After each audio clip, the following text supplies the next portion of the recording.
Good morning friends, कैसे हैं आप सब। आप सभी लोगों को मेरे चैनल में एक बार फिर से स्वागत है दोस्तों। आज मैं आपको कुछ स्वास्थ्य चर्चा करेंगे कि हम सभी एनडीएस को फॉलो करते हैं। हम सभी एनडीएस के फॉलोअर हैं। मेरे पास कितने सारे पेशेंट्स के इस तरह से फ़ोन आता है कि हम तो एनडीएस फॉलो कर रहे हैं, हमने कच्चा खाना स्टार्ट कर दिया, फिर भी हमको इतना अच्छा रिजल्ट क्यों नहीं मिल रहा है। आप शरीर को तो आप खान पीन से शुद्ध कर लोगे, लेकिन आप मन को शुद्ध कैसे करोगे। जब तक मन शुद्ध नहीं होगा तब तक तन शुद्ध करने से आपको कोई इतना ज़्यादा रिजल्ट्स नहीं मिलने वाले हैं दोस्तों। ये मेरा अपना एक्सपेरिमेंट मैं खुद आपके साथ शेयर करना चाह रही हूँ। आप चाहते हैं कि सिर्फ अप्राकृतिक खान पान से ही रोग नहीं आते हैं। रोगों के आने के बहुत सारे और भी बहुत सारे कारण होते हैं, जैसे कि अनैतिक धन। आपने अनैतिकता से कहीं अपने धन कमाया है तो वो धन भी आपको कभी चैन से जीने नहीं देगा।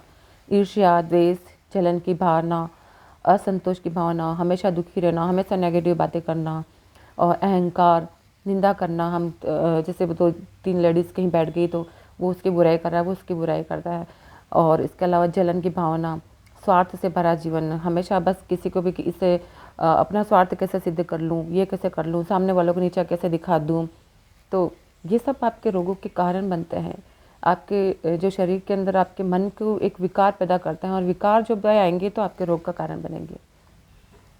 तो आपको उन सब चीज़ों को शारीरिक शुद्धि के साथ साथ आपको आपके शरीर के भी मानसिक मन के विकारों को भी दूर करना बहुत ज़्यादा ज़रूरी है।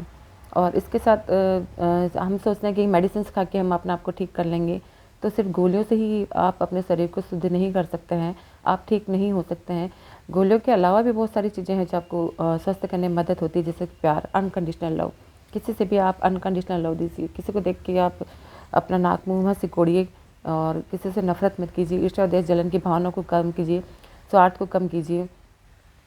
पानी, जल, मिट्टी, प्रकृति ने बहुत सारी चीज़ें दे रखी जो मेरे स्वास्थ्य को ठीक करने की बहुत ज़्यादा थे।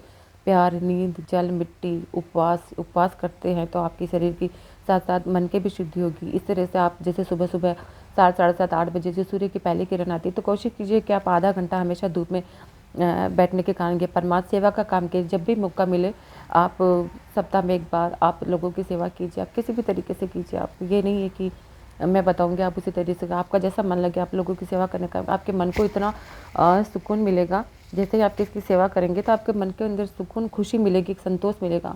आप मेडिटेशन कीजिए। मैं अपना एक्सपेरिमेंट बताना चाह रही हूँ कि एनडीएस करते हुए मुझे जब इतना फ़ायदा नहीं हो रहा था तो मैंने मेडिटेशन स्टार्ट करना चालू किया, और मेडिटेशन से मुझे कहीं गुना फ़ायदा मिला एनडीएस पे। मेडिटेशन कीजिए, ये चीज़ें आपको बहुत हेल्प करेगी। आपके साथ कोई किसी ने बुरा कर दिया तो आप रिवेंज की भावना मत रखिए और उसको क्षमा कीजिए। जितना हो सके लोगों को क्षमा करने का काम कीजिए। व्यायाम कीजिए। जब भी आप 2-3 लोग मिले तो आप हंसने का काम कीजिए, हंसी रखिए। जब भी आपके साथ कुछ अच्छा होता है तो आप ईश्वर की कृतज्ञता कीजिए, उनको धन्यवाद दीजिए। आप देखेंगे संतोष की भावना रखिए।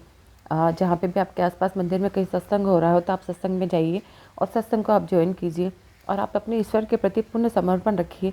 फिर आप देखिए कि आपको एनडीएस करते हुए कितना अच्छा रिजल्ट्स मिलता है। आप इन चीज़ों को फॉलो कीजिए। मैं भी एनडीएस कर रही थी तो इन चीज़ों को जो अपने जीवन में नहीं उतार पा रही थी, धीरे धीरे मैंने इन चीज़ों को फॉलो करना चालू किया तो मुझे इसका बहुत ही अच्छा और बढ़िया रिजल्ट मिला। तो आप भी इन चीज़ों को फॉलो कीजिए, आपको बहुत अच्छा रिजल्ट मिलेगा। अगली बार एक नई वीडियो के साथ मैं आपके सामने फिर आऊँगी। तब तक के लिए थैंक यू सो मच।